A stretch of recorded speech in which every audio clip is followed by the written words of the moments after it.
கரூர் கூட்ட நெரிசல் சம்பவத்திற்கு பின்னர் முதலமைச்சர் விஜய் முதல் முறையாக கரூருக்கு சென்று 5000 பேர் பங்கேற்ற மக்கள் சந்திப்பு நிகழ்ச்சியில் உரையாற்றினார்.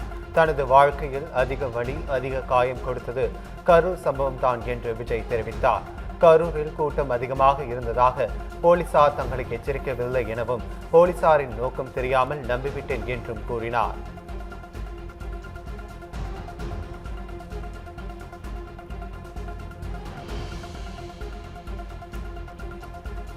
திமுக திருந்தாது, இடைத்தேர்தலில் வெளுத்து விடுங்கள் என்று தமது பேச்சில் ஆவேசமாக கூறினார் முதலமைச்சர் விஜய். நீதிமன்றம் தலையில் குட்டியும் திமுக திருந்தவில்லை என்று கரூரில் நடைபெற்ற மக்கள் சந்திப்பு நிகழ்வில் அவர் சாடினார்.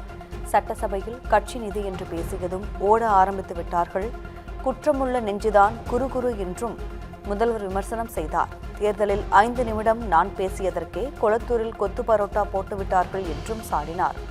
தீய சக்தியும் தீர்ந்து போன சக்தியும் கூட்டுக்களவாணிகள் என்றும் முதல்வர் சீறினார்.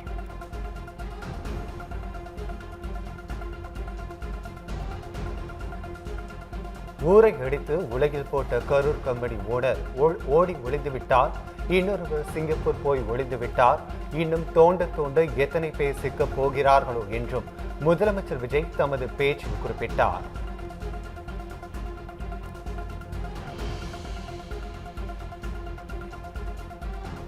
யாராவது லஞ்சம் கேட்டால் கொடுக்காதீர்கள், இது தாவிக்க ஆட்சி என்று என் பெயரை சொல்லுங்கள், மற்றதை நான் பார்த்துக் கொள்கிறேன் என்று கூறிய முதலமைச்சர் விஜய், லஞ்சம் முறைகேடுகள் எல்லாம் நிறுத்திவிட்டதால் தான் என்னை எதிர்க்கிறார்கள் என்று கூறினார்.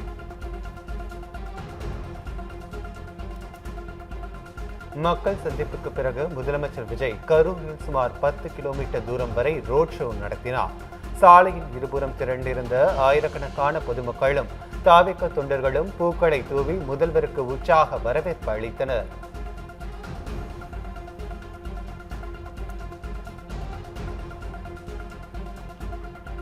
அறிஞர் அண்ணா பிறந்தநாளான செப்டம்பர் 15ஆம் தேதி தாய்மாமன் தங்க மோதிரம் திட்டம் செயல்படுத்தப்படும் என்று முதலமைச்சர் விஜய் அறிவித்திருக்கிறார். தீய சக்தி மாதிரி ரியல் தாய்மாமன் அல்ல, ரியல் தாய்மாமன் என்று கூறிய முதலமைச்சர் விஜய், அண்ணா பிறந்த நாளில் தாய்மாமன் தங்க மோதிரம் திட்டம் செயல்படுத்தப்படும் என்றும் கூறினார். கரூரில் 1700 கோடி ரூபாய் மதிப்பில் தொடங்கப்பட உள்ள தோல் அல்லாத காலணி உற்பத்தி தொழிற்சாலைக்கு முதலமைச்சர் விஜய் அடிக்கல் நாட்டினார். கரூர் மாவட்ட ஆட்சியர் அலுவலகத்தில் இருந்து இந்த தொழிற்சாலை பணிகளை முதல்வர் விஜய் தொடங்கி வைத்தார். இத்தொழிற்சாலை மூலம் 15000 பேருக்கு வேலை வாய்ப்பு கிடைக்கும் என்று தமிழக அரசு தெரிவித்துள்ளது.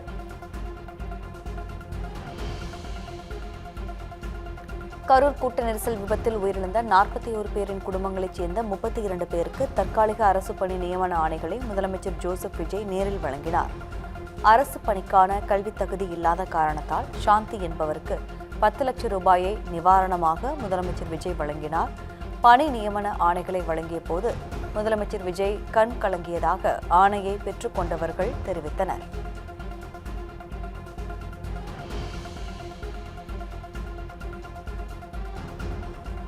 கரூர் கூட்ட நெரிசலில் உயிரிழந்தவர்கள் குடும்பத்திற்கு தற்காலிகமாகவே பணி நியமனம் வழங்க வேண்டும் என உயர் நீதிமன்ற மதுரை அமர்வு உத்தரவிட்டுள்ளது. தூத்துக்குடி துப்பாக்கிச் சூட்டில் உயிரிழந்தவர்களின் குடும்பங்களுக்கு அரசு பணி வழங்கவில்லை எனவும், தருமபுரி பேருந்து எரிப்பு சம்பவத்தில் உயிரிழந்தவர்களின் குடும்பங்களுக்கு அரசு பணி வழங்கவில்லை எனவும் மனுதாரர் தரப்பில் வாதம் முன்வைக்கப்பட்டது. அப்போது குறுக்கிட்ட நீதிபதிகள், பாதிக்கப்பட்ட குடும்பத்தினருக்கு பொருளாதார உதவி தேவைதானே என்றும், ஏன் அரசு பணி வழங்கக்கூடாது என்றும் கேள்வி எழுப்பினர்.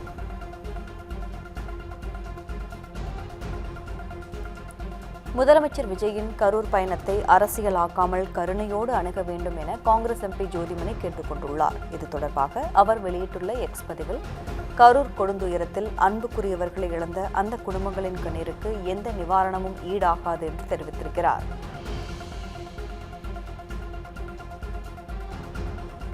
தமிழ்நாட்டில் ஆட்டோ கட்டணத்தை உயர்த்த தமிழக அரசு அனுமதி அளிக்கலாம் என தகவல் வெளியாகியுள்ளது. ஆட்டோக்கள் மீட்டரில் இயக்கவும் நடவடிக்கை மேற்கொள்ளப்பட உள்ளது. மீட்டர் இல்லாமல் ஓடும் ஆட்டோக்கள் பயணிகளின் இடம், நேரம், அவசரத்துக்கு தக்கபடி பல மடங்கு அதிக கட்டணம் கேட்பதாக புகார்கள் எழுந்துள்ளன. ஆட்டோ ஓட்டுநர் சங்கங்களுடன் தமிழக அமைச்சர் தமிழன் பார்த்திபன் மற்றும் அதிகாரிகள் பேச்சுவார்த்தை நடத்தி வருகின்றனர். பயணிகளிடமும் கருத்துகள் கேட்கப்படுகின்றன.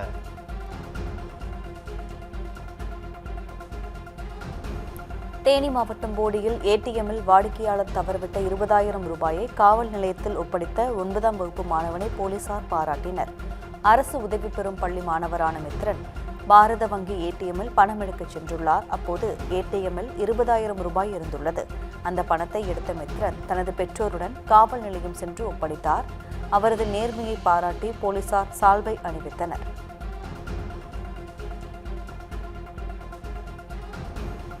நெல்லை மாவட்டம் வீரவநல்லூர் அருகே தந்தை மகன் படுகொலை செய்யப்பட்ட வழக்கில் தொடர்புடைய முக்கிய குற்றவாளியை போலீசார் துப்பாக்கியால் சுட்டு கைது செய்தனர். தலைமறைவாக இருந்த முக்கிய குற்றவாளி அஜித்தை போலீசார் சுற்றி வளைத்தனர். அவர் போலீசாரை தாக்கிவிட்டு தப்ப முயன்றபோது தற்காப்புக்காக போலீசார் அஜித்தின் இடது காலில் துப்பாக்கியால் சுட்டனர்.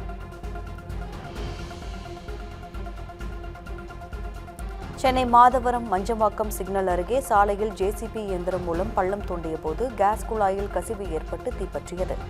இந்த தீ விபத்தில் 4 கடைகள், 1 மினி லாரி முற்றிலும் எரிந்து சேதமடைந்தது. சுமார் 50 அடி உயரத்திற்கு கொழுந்துவிட்டு எரியும் தீயை கட்டுக்குள் கொண்டுவர தீயணைப்பு வீரர்கள் போராடினர்.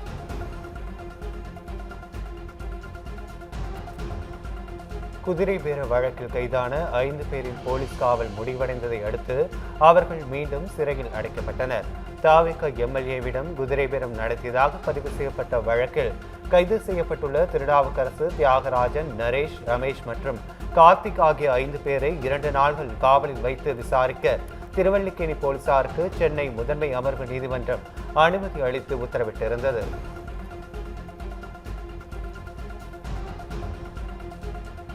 தேசிய விருது பெற்ற முன்னணி ஒளிப்பதிவாளரும் இயக்குநருமான ரா செழியன் உடல்நலக்குறைவால் காலமானார். பரதேசி படத்திற்காக 2013ஆம் ஆண்டு லண்டன் திரைப்பட விழாவில் சிறந்த ஒளிப்பதிவாளர் விருதை பெற்றார்.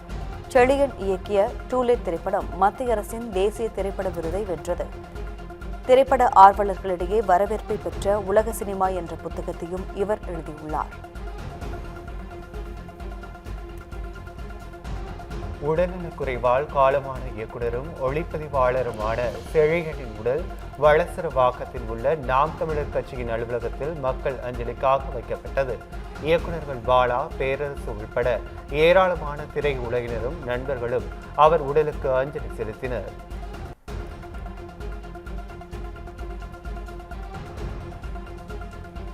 கூடுதல் எண்ணிக்கையிலான பாடப்புத்தகங்களை அச்சிட்டு விநியோகிக்கும் பணி தொடங்கப்பட்டு உள்ளதாக பள்ளிக்கல்வித்துறை தெரிவித்துள்ளது.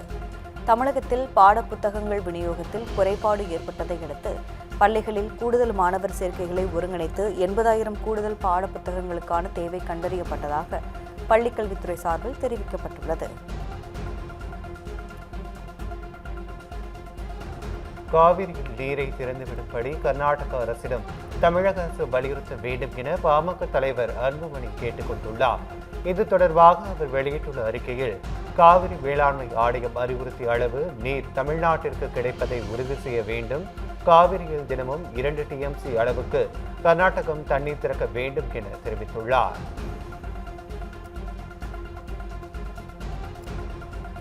கரூர் அரசு மருத்துவக் கல்லூரி மருத்துவமனையில் சுகாதாரத்துறை அமைச்சர் KG அருண்ராஜ் திடீர் ஆய்வு மேற்கொண்டார். அப்போது புறநோயாளிகள் பிரிவு, உள்நோயாளிகள் பிரிவு, பிரசவ அறை, அறுவை சிகிச்சை மையம், கழிவறை உள்ளிட்டவற்றை பார்வையிட்டதுடன் நோயாளிகளுக்கு வழங்கப்படும் சிகிச்சை முறைகள் குறித்தும் மருந்துகள் இருப்பு குறித்தும் மருத்துவர்களிடம் கேட்டறிந்தார்.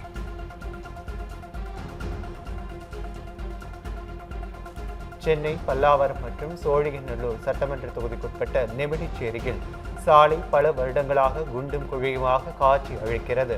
இதை குறித்து நெடுஞ்சாலைத்துறை அதிகாரிகளிடமும் சட்டமன்ற உறுப்பினரிடமும் பலமுறை புகார் அளித்தும் எவ்வித நடவடிக்கையும் எடுக்கவில்லை என அப்பகுதி மக்கள் குற்றம் சாட்டியுள்ளனர்.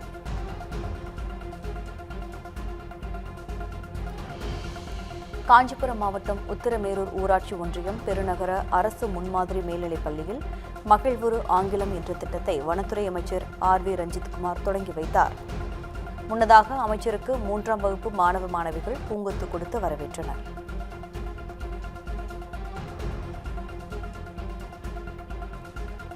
ராமநாதபுரம் மாவட்டம் ஏர்வாடி பிரதான சாலையில் இருந்த மரங்களை வெட்டிய சம்பவம் அப்பகுதி மக்களிடையே கொந்தளிப்பை ஏற்படுத்தியுள்ளது. கடுமையான கோடை வெயிலில் பாதசாரிகள், பள்ளி மாணவர்கள், முதியவர்கள் மற்றும் இருசக்கர வாகன ஓட்டிகள் ஓய்வெடுத்து நிழல் பெற உதவிய மரங்கள் எந்தவித அறிவிப்பும் இல்லாமல் வெட்டப்பட்டது ஏன் எனவும் பொதுமக்கள் கேள்வி எழுப்பி வருகின்றனர்.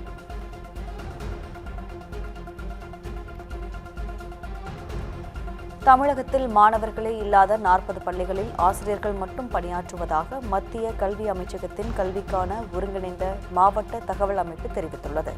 மாணவர்களே இல்லாத 40 பள்ளிகளில் ஆசிரியர்கள் பணியாற்றுகின்றனர் எனவும் தெரிவிக்கப்பட்டுள்ளது.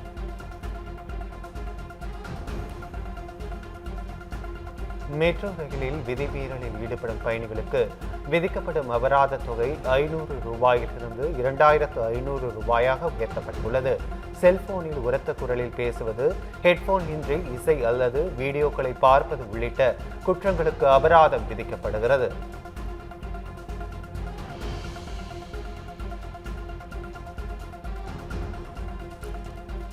திருவள்ளூர் மாவட்டம் பொன்னேரி திருவேங்கடபுரத்தில் தனியார் ஆம்புலன்ஸ் ஓட்டுநர் ஆனந்த் என்பவரது வீட்டில் பூட்டை உடைத்து 15 சவரன் நகை, டிவி மற்றும் சிலிண்டர் திருடப்பட்டுள்ளன.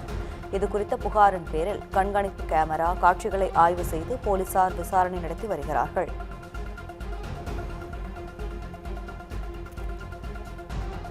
தவிக ஆட்சியை கவிழ்க்க சதி வழக்கில் மேலும் 2 பேரை சென்னை திருவல்லிக்கேணி போலீசார் கைது செய்துள்ளனர். மருத்துவர் ராஜசேகரிடம் 56 லட்சம் ரூபாயும், சேது ராஜனிடம் 14 லட்சம் ரூபாய் என மொத்தம் 70 லட்சம் ரூபாயை பறிமுதல் செய்த போலீசார் இருவரையும் நீதிமன்ற காவலுக்கு உட்படுத்த உள்ளனர்.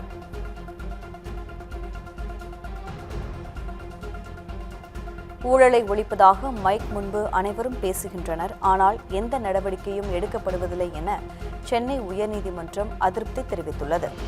முன்னாள் அமைச்சர் SP வேலுமணி பல்வேறு பணிகளுக்கு ஒப்பந்தங்கள் வழங்கியதில் 98 கோடியே 25 லட்சம் ரூபாய் அளவிற்கு முறைகேடுகள் நடந்ததாக லஞ்ச ஒழிப்புத்துறை வழக்கு பதிவு செய்திருந்தது.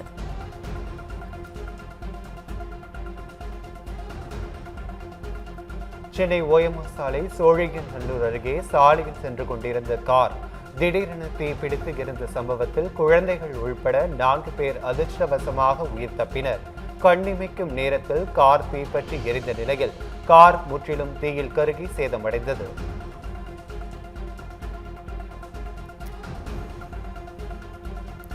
சிங்கப்பெண் சிறப்பு அதிரடிப்படையால் பெண்கள் மற்றும் குழந்தைகளின் பாதுகாப்பை உறுதி செய்யும் தொடர் தீவிர நடவடிக்கைகள் எடுக்கப்பட்டு வருவதாக காவல்துறை தெரிவித்துள்ளது. கடந்த 3 முதல் 9ஆம் தேதி வரை 371 புகார்களுக்கு சம்பவ இடத்திலேயே நடவடிக்கை எடுத்து 25 குற்ற வழக்குகள் பதிவு செய்யப்பட்டுள்ளதாகவும், காணாமல் போன பெண்கள் மற்றும் 6 குழந்தைகள் மீட்கப்பட்டு அவர்களது உறவினர்களிடம் ஒப்படைக்கப்பட்டதாகவும் கூறியுள்ளது.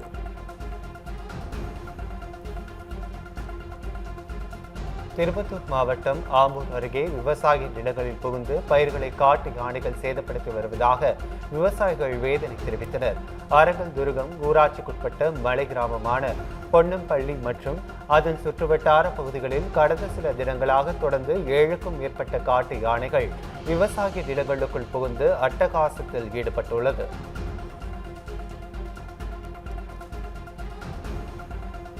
நெல்லை மாவட்டம் வள்ளியூரில் போதைப்பொருள் ஒழிப்பு மற்றும் பெண்கள், குழந்தைகளுக்கு எதிரான குற்றங்கள் தடுப்பு குறித்த மாவட்ட அளவிலான விழிப்புணர்வு மாரத்தான் போட்டி நடைபெற்றது. சுமார் 4 கிலோமீட்டர் தூரம் வரை நடைபெற்ற இந்த போட்டியில் வடக்கன்குளம் தனியார் பள்ளி 11ஆம் வகுப்பு மாணவி லாவண்யா இலக்கை முதலில் சென்றடைந்தார்.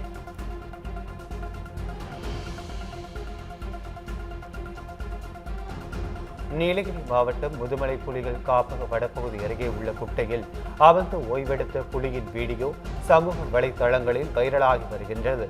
உதகை அருகே உள்ள முதுமலை புலிகள் காப்பக வனப்பகுதியில் அதிக அளவில் வனவிலங்குகள் வாழ்ந்து வருகின்றன. இந்நிலையில் வனப்பகுதியின் நடுவே அமைந்துள்ள குட்டையில் புலி ஒன்று அமர்ந்து ஓய்வெடுத்த காட்சி தற்போது இணையத்தில் வைரலாகி வருகிறது.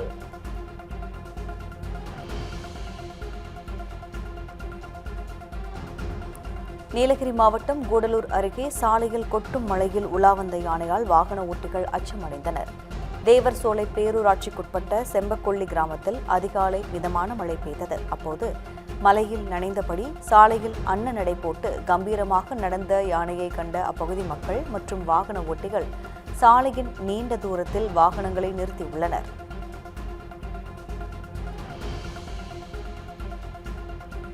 நீலகிரி மாவட்டம் உதகை முதுமலை வனப்பகுதி சாலையில் காட்டு யானை ஒன்று அந்த வழியாக வந்த சுற்றுலா பயணிகளின் காரை ஆக்ரோஷமாக துரத்தியது. அப்போது சுதாரித்துக் கொண்ட கார் ஓட்டுநர் காரை பின்னோக்கி இயக்கியதை அடுத்து பயணிகள் உயிர் தப்பினர்.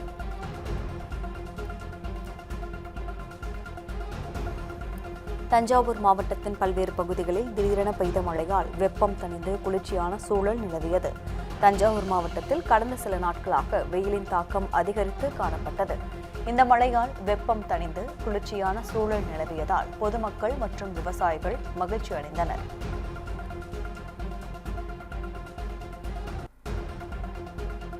மேற்கு தொடர்ச்சி மலை பகுதிகளில் தொடர்ந்து பெய்து வரும் மழை காரணமாக கோவை மாவட்டம் வால்பாறை அருகே உள்ள கேரள மாநிலம் அதிரப்பள்ளி நீர்வீழ்ச்சிக்கு செல்ல சுற்றுலா பயணிகளுக்கு வனத்துறையினர் தடை விதித்துள்ளனர். அதிரப்பள்ளி நீர்வீழ்ச்சியிலும் தண்ணீரின் அளவு அதிகரித்து ஆர்ப்பரித்து கொட்டி வருகிறது.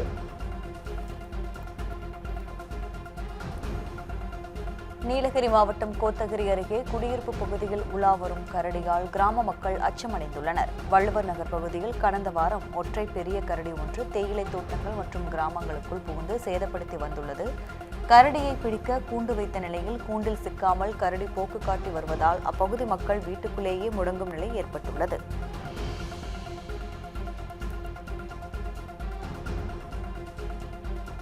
நீலகிரி மாவட்டம் குன்னூர் நகராட்சிக்கு சொந்தமான மார்க்கெட் கடைகளை இடித்துவிட்டு புதிய நவீன வணிக வளாகம் கட்டும் பணி துவங்க உள்ள நிலையில் வியாபாரிகள் தங்களது கடைகளை காலி செய்து வருகின்றனர்.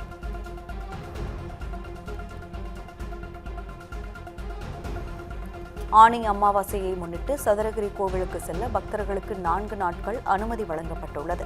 வரும் 12ஆம் தேதி முதல் 15ஆம் தேதி வரை 4 நாட்கள் பக்தர்கள் மலையேறி சென்று சுவாமி தரிசனம் செய்ய வனத்துறை மற்றும் மாவட்ட நிர்வாகம் அனுமதி அளித்துள்ளது. காலை 6 மணி முதல் மதியம் 12 மணி வரை பக்தர்கள் மலையேற அனுமதி வழங்கப்படும் எனவும் தெரிவிக்கப்பட்டுள்ளது. தஞ்சாவூர் அன்னை சத்யா விளையாட்டு மைதானம் அருகே உள்ள விஷ்ணு துர்கை ஆலயத்தில் சம்பத்சராபிஷேக பூஜை வெகு விமர்சையாக நடைபெற்றது. துர்கை அம்மனுக்கு மஞ்சள், சந்தனம், பால், தயிர், திரவிய பொடி, இளநீர், கரும்புச்சாறு உள்ளிட்ட பல்வேறு திரவியங்களால் சிறப்பு அபிஷேகம் செய்யப்பட்டது. அதனைத் தொடர்ந்து அலங்கரிக்கப்பட்ட சுவாமிகளுக்கு மகா தீபாராதனை காட்டப்பட்டது.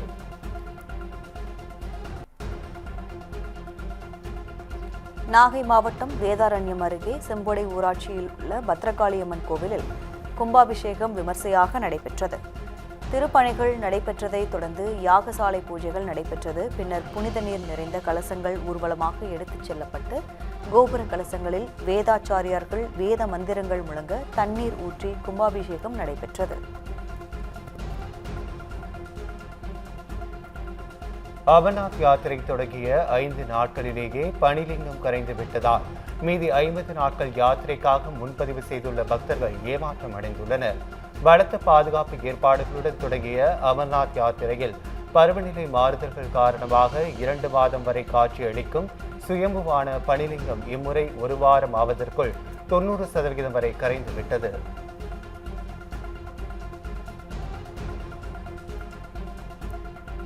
சிறுவர் சிறுமியர் மீதான பாலியல் குற்றங்கள் குறித்து தெரிந்தும் புகார் தராவிட்டால் அல்லது மறைத்தால் போக்சோ சட்டத்தின் கீழ் கைது செய்யலாம் என்று உச்சநீதிமன்றம் தெரிவித்துள்ளது. பாலியல் வன்கொடுமை புகார் அளித்த மாணவி குறித்து காவல்துறையில் புகார் அளிக்க தவறிய தலைமை ஆசிரியை மீது நடவடிக்கை எடுக்க உத்தரவிடப்பட்டது.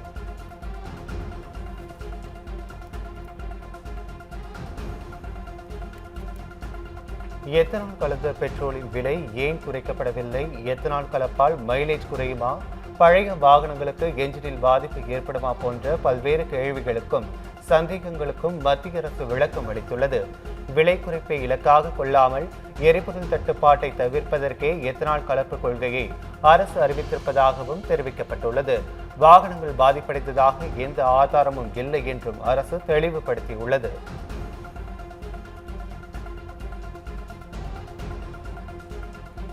அயோத்தி ராமர் கோவில் நன்கொடையில் முறைகேடு நடைபெற்றதாக கூறப்படும் வழக்கில் சிபிஐ விசாரணை கோரி தாக்கல் செய்யப்பட்டுள்ள மனுக்கள் ஜூலை 13ஆம் தேதி உச்சநீதிமன்றத்தில் விசாரணைக்கு வரவுள்ளன. இந்த முறைகேடு தொடர்பாக சிபிஐ விசாரணை, நிதி தணிக்கை மற்றும் கோவிலுக்கு தேசிய அளவிலான வெளிப்படையான நன்கொடை கட்டமைப்பு ஆகியவற்றை அமைக்க வலியுறுத்தி உச்சநீதிமன்றத்தில் மனுக்கள் தாக்கல் செய்யப்பட்டன.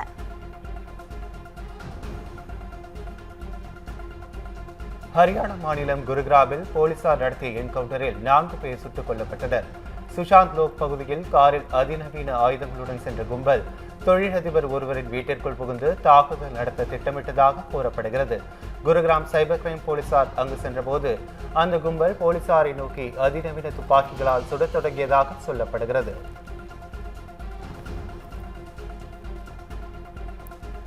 சர்க்கரை நோயாளிகள் வாரம் ஒரு முறை மட்டும் பயன்படுத்தும் இன்சுலின் ஊசி இந்தியா உள்ளிட்ட 12 நாடுகளில் அறிமுகமாகியுள்ளது. தினமும் ஊசி போட்டுக்கொள்ளும் முதல் நிலை, 2ஆம் நிலை நோயாளிகளுக்கு இது இனிப்பான செய்தி.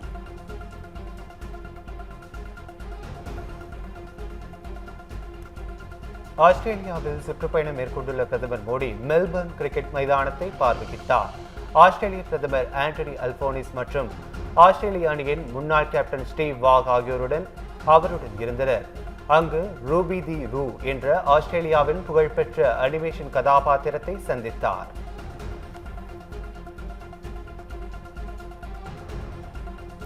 ஆஸ்திரேலியாவின் புகழ்பெற்ற பிக் பேஷ் கிரிக்கெட் லீகின் முதல் ஆட்டம் சென்னையில் நடைபெறும் என்று ஆஸ்திரேலிய பிரதமர் அந்தோனி ஆல்பனிஸ் அறிவித்திருக்கிறார். டிசம்பர் 12ஆம் தேதி சென்னையில் அந்த தொடரின் முதல் ஆட்டம் நடைபெறும் என்றார். 2036 ஒலிம்பிக் போட்டியை நடத்த இந்தியா மேற்கொள்ளும் முயற்சிக்கு ஆஸ்திரேலியா நிச்சயம் ஆதரவளிக்கும் என்றும் அவர் தெரிவித்தார்.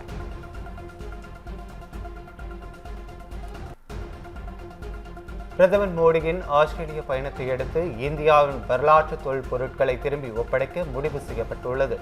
தமிழ்நாட்டில் இருந்து ஆஸ்திரேலியாவுக்கு கடத்தப்பட்ட பத்ரகாளி அம்மன் உருவம் பொறித்த திருச்சூலம், சோழர் கால ஆறுகலை முருகன் சிலை, கல்லால் ஆன நந்தி சிலைகள் ஆகியவை மீண்டும் தாயகம் கொண்டு வரப்படுகின்றன.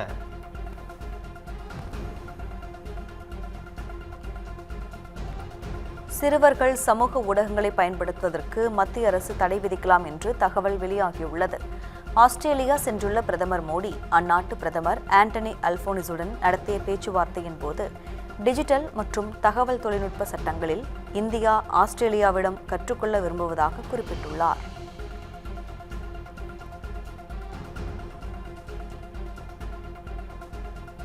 ஆஸ்திரேலியா பயணத்தை நிறைவு செய்த பிரதமர் மோடி நியூசிலாந்து சென்றடைந்தார். இதன் மூலம் 40 ஆண்டுகளுக்கு பின் அந்நாட்டிற்கு சென்ற முதல் இந்திய பிரதமர் என்ற பெருமையை பெற்றுள்ளார். ஆக்லாந்து சென்ற பிரதமர் மோடியை அந்நாட்டு பிரதமர் கிறிஸ்டோபர் லக்சான் விமான நிலையத்திற்கே சென்று ஆறு தழுவி வரவேற்றார். இதனைத் தொடர்ந்து அங்கு நடைபெற்ற இசை நிகழ்ச்சியையும் பாரம்பரிய நடனத்தையும் பிரதமர் கண்டு ரசித்தார்.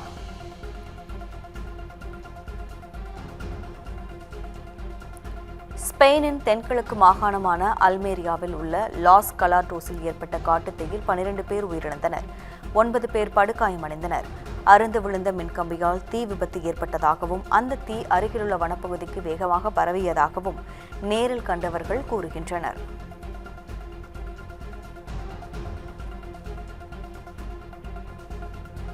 ராக்கெட்டை விண்ணுக்கு அனுப்பி திரும்ப பெறும் தொழில்நுட்ப வளர்ச்சியில் சீனா புதிய சாதனை படைத்துள்ளது.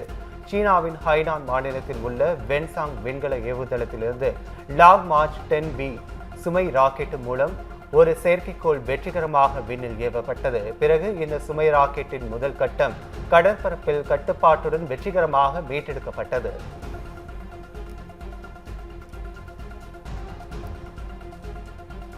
சீனாவின் புஜியான் மாகாணத்தில் அருகே உள்ள காலனி உற்பத்தி தொழிற்சாலையில் ஏற்பட்ட தீ விபத்தில் 28 தொழிலாளர்கள் மூச்சு திணறி உயிரிழந்தனர். ஜின்ஜியாங் நகரில் செயல்பட்டு வரும் காலனி உற்பத்தி தொழிற்சாலையில் ரப்பர் மற்றும் கெமிக்கல் பசைகள் சேமித்து வைக்கப்பட்டிருந்த இடத்தில் தீப்பற்றியுள்ளது.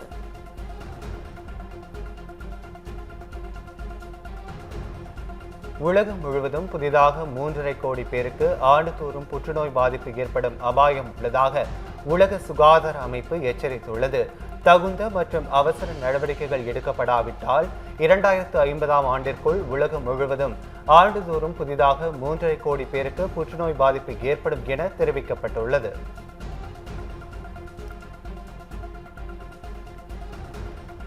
இயக்குனர் சுதா குங்குரா தனது சம்பள பாக்கியை வசூலிக்க தொடர்ந்த வழக்கில் இதய முரளி திரைப்படத்தை வெளியிட சென்னை உயர்நீதிமன்றம் தடை விதிக்க மறுத்துவிட்டது.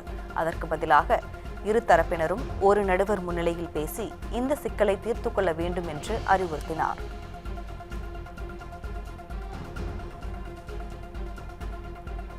ஜனநாயகம் படத்தை ஏ சான்றிதழுடன் அனுமதிக்கும் முன்பு தணிக்கைத்துறை அதிகாரிகள் படத்தில் தாவேக தொடர்பான காட்சிகளை நீக்கியதாகவும் வசனங்களை மியூட் செய்ததாகவும் தகவல் வெளியாகியுள்ளது. படத்தில் விஜயின் பெயர் தளபதி வெற்றி கொண்டான். அது சுருக்கமாக தாவேக என்று அழைக்கப்படுகிறது.